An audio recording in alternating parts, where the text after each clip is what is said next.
টাকা চুরির অভিযোগে গরম মোম ঢেলে ঝলসে দেওয়া হয়েছে পুরুষাঙ্গ। দেওয়া হয়েছে বৈদ্যুতিক শক, আর ঘন্টার পর ঘন্টা ধরে করা হয়েছে নির্মম মারধর। ভয়াবহ এমন নির্যাতনের অভিযোগ উঠেছে ফিরোজপুরে ডিবি পুলিশের এক কর্মকর্তার বিরুদ্ধে।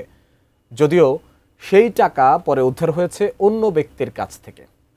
ফিরোজপুর থেকে মোহাম্মদ শফিকুল ইসলাম মিলনের পাঠানো তথ্যচিত্রে বিস্তারিত জানাচ্ছেন আরিফ হাসান। আমার চাচার পুরুষ সঙ্গে মোম পোড়াই দিছে, তারপরে কারেন্ট শর্ট দিছে, ইলেকট্রিক শর্ট দিছে, পাড়াই ধরছে। এরপর একটা মোম জ্বালাই পুরুষ সঙ্গে করে ফেলাইছে। পিরোজপুর সদর উপজেলার খানকুনিয়ারি গ্রামের বাসিন্দা মোহাম্মদ ইউনুস ফকির দীর্ঘদিন ধরে পুলিশ লাইন্সের একটি মেসে অস্থায়ী কেয়ারটেকার হিসেবে কাজ করে আসছিলেন।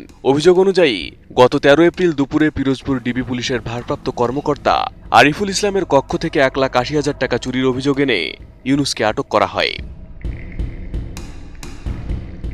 ইউনুসের দাবি, চুরির অভিযোগ অস্বীকার করলেও তাকে হ্যান্ডক্যাপ পরিয়ে ভবনের নিচতলায় নিয়ে গিয়ে মারধর করা হয়। এরপরেই শুরু হয় ইউনুসের ওপর ভয়াবহ নির্যাতন।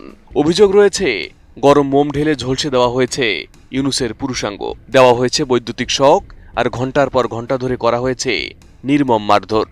নিচে একটা ডাইনিং রুম আছে, সেখানে নিয়ে এসে মার শুরু করছে। কেউ লাতি, কেউ সোফার, কেউ কিল, তারপর ওই টি শর্ট এগুলো দেওয়া শুরু করছে। আর এরকম সর শুরু করছে 2 হাত দিয়ে কানের উপরে। এরপরে আমার টান গিয়ে গেঞ্জি ধরে গিয়ে কিচেন রুমে নিয়ে গেছে। 32 ইঞ্চি জেভিকো টিভি এখন মাত্র 15,000 টাকায়, সাথে পাচ্ছেন 3 বছরের প্যানেল ওয়ারেন্টি। একটা মোম জ্বালাই পুরুষ সঙ্গে করে ফেলাইছে। আরিফ ফেলাইছে, আর কয়জনের নাম জানি না, আর ওই সময় দেখতেও পাইনি।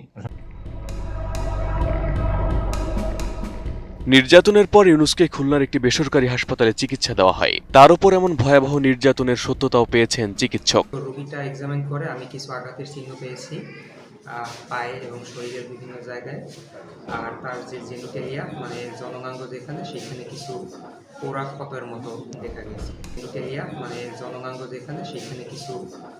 ক্ষতের মতো দেখা গেছে। এদিকে চুরিকৃত টাকা উদ্ধারে ইউনুসের পরিবারকে চাপ দেওয়া হয়। ভুক্তভোগীর পরিবারের দাবি, নির্যাতনের পর বাধ্য হয়ে তারা টাকাও পরিশোধ করেন। আমি আজকে পিরিজপুর দিয়ে 1 লক্ষ টাকা সুদি নিছি, আর 80,000 টাকা মাইসের কাছ থেকে খয়রাত নিয়ে তাকে টাকা জমা দিছি। এদিকে বাধ্য হয়ে পরিবার টাকা দিলে ধরা পড়ে আসল ব্যক্তি। ইউনুস নয়, পুলিশ কর্মকর্তা আরিফুল ইসলামের টাকা নিয়েছিলেন অন্য ব্যক্তি। তিনি নিজে টাকাটা বাসা থেকে উদ্ধার করে আনিয়া এসপি সাহেবের দিয়ে, এসপি সাহেব আমার রুমের ভিতর ঢুকে, আমার এই ভাই রুমের ভিতর ঢুকে বলছে, আমরা দুঃখজনক ব্যাপার যে তোমার লাগে একটা বড় টর্চারিং করে গেছে, এটা আমার নলেজে রয়েছে, আর এটা আমি তোমার এই ব্যাপারটা দেখবো, আর আমরা মেন আসামি দোষী, তোমরা চলে যাও। ইউনুসের দাবি, এ ঘটনা ধামাচাপা দিতে তাকে চাপ দেওয়া হয়, এমনকি মামলা করতেও নিষেধ করা হয়। যে রেকর্ড দেবো সেটা তারা দিতে দেয় নাই, তারা রেকর্ড করাইছে উল্টাটা।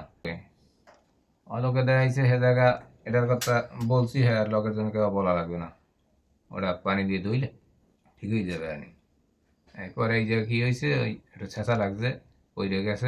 ডাক্তার বলতেছে আপনি কি মামলা টামলা করবেন? না।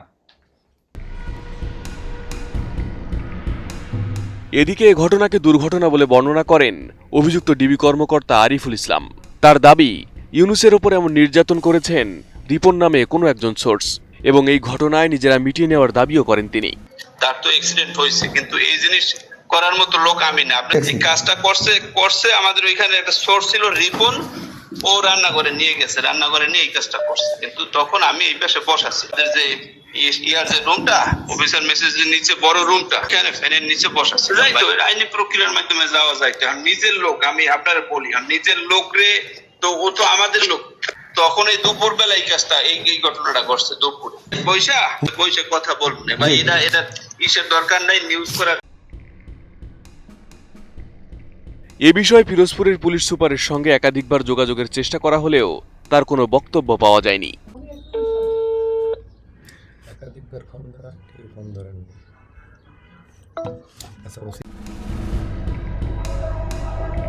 এ ঘটনায় ভুক্তভোগী মোহাম্মদ ইউনুস ফকির ও তার পরিবার দ্রুত বিচার দাবি করেছেন। পুলিশের বিরুদ্ধে অভিযোগ করেও কোনো প্রতিকার না পেয়ে চরম নিরাপত্তাহীনতায় ভুগছেন বলেও দাবি পরিবারটির। আমার উপরে অন্যায়ভাবে যে টর্চারগুলো করেছে এর সুবিচার আমি চাই।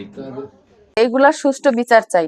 আর আমার চাচা ভবিষ্যতে কিভাবে খাবে, কিভাবে কি চলবে, এগুলা তারাই ব্যবস্থা করে দেবে, কিভাবে করবে সেটার বিচার আমরা চাই, সেটার বিচার, সুস্থ বিচার আমরা চাই।